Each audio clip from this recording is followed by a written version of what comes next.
Cats don't come with instructions, but they absolutely should. Because one tiny mistake turned me into a full-time servant in a legal system I now call cat court. And it started when I fed a cat that wasn't mine. That one decision taught me the first unwritten rule of being a cat mom. Never feed a visiting cat. Law number 1. Do not feed visiting cats. It began innocently.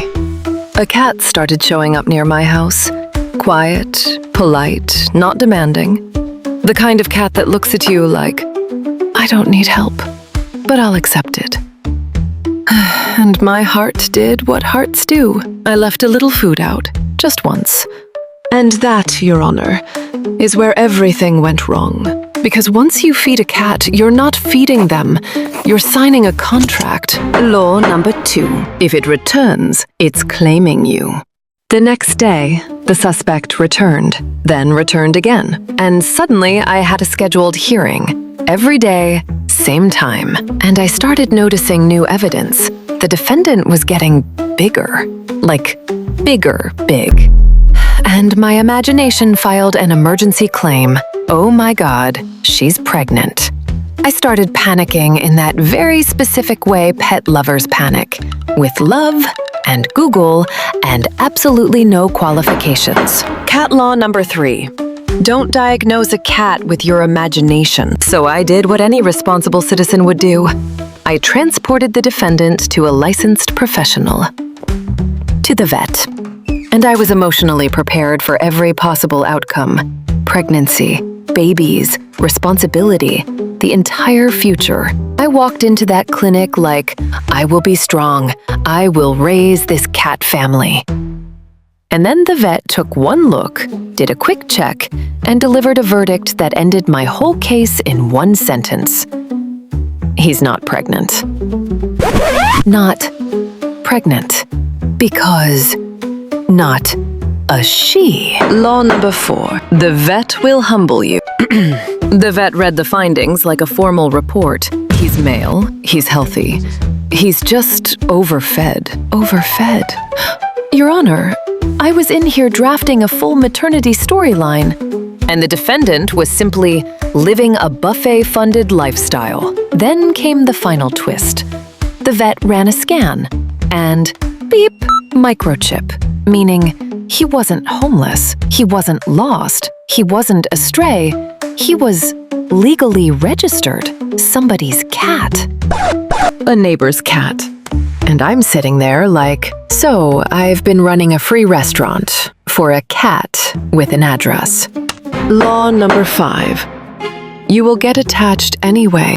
And the funny thing is, I still felt sad because I got attached to the routine, to the little daily visitor, to the feeling of caring for something.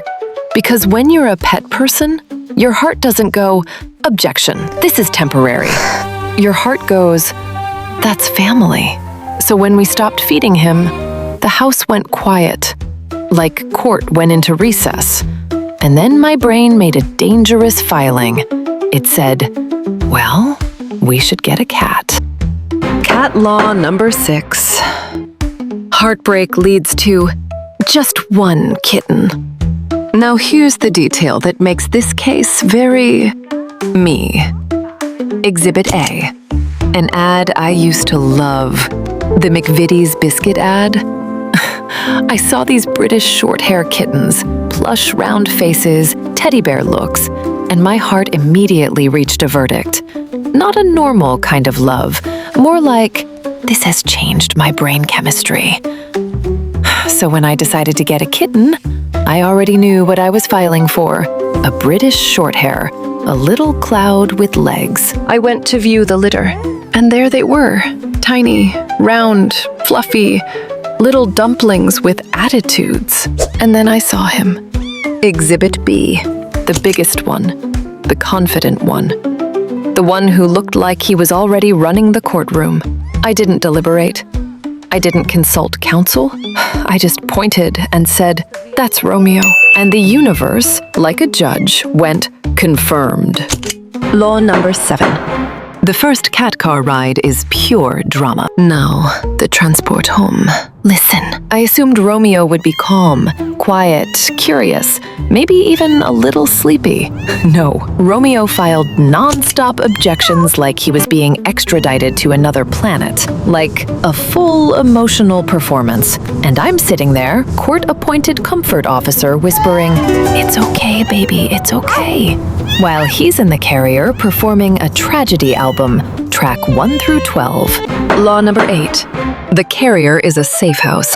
When I got home, I had everything prepared. Food, water, a cozy corner, toys, a full welcome package, filed and ready. I opened the carrier like, "Welcome to your new residence."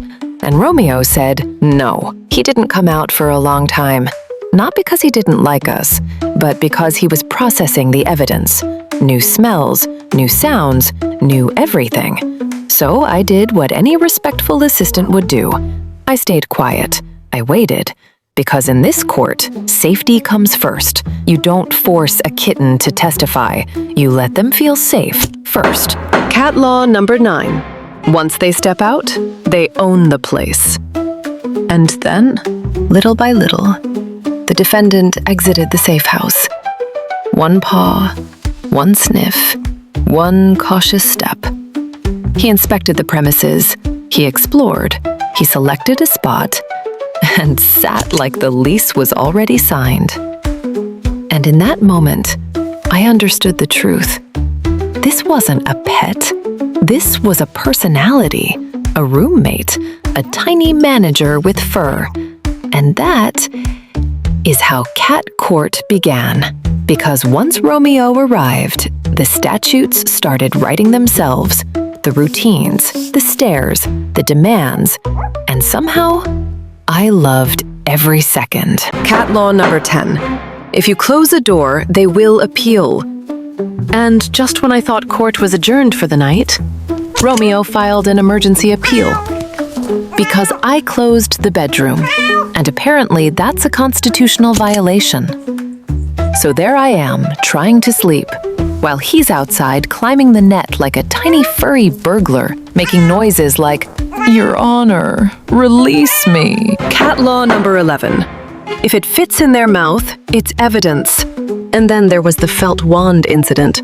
I thought I put it somewhere safe, on a shelf, out of reach. Wrong. At some point, Romeo climbed up there like a tiny burglar, and I caught him chewing it. Your Honor, I panicked. I spent the entire night running scenarios in my head, because owning a kitten is basically constant unlicensed anxiety. And then the next day, the evidence returned, case resolved. So that's the origin story. That's how I went from helping a stray to being emotionally appointed by Romeo. Now, I need to know, have you ever had a wrong cat incident? Drop your testimony in the comments. I'm collecting evidence for cat court. And if you want the next chapter, how Juliet entered the case, like, subscribe, and I'll see you in the next case file. Case closed.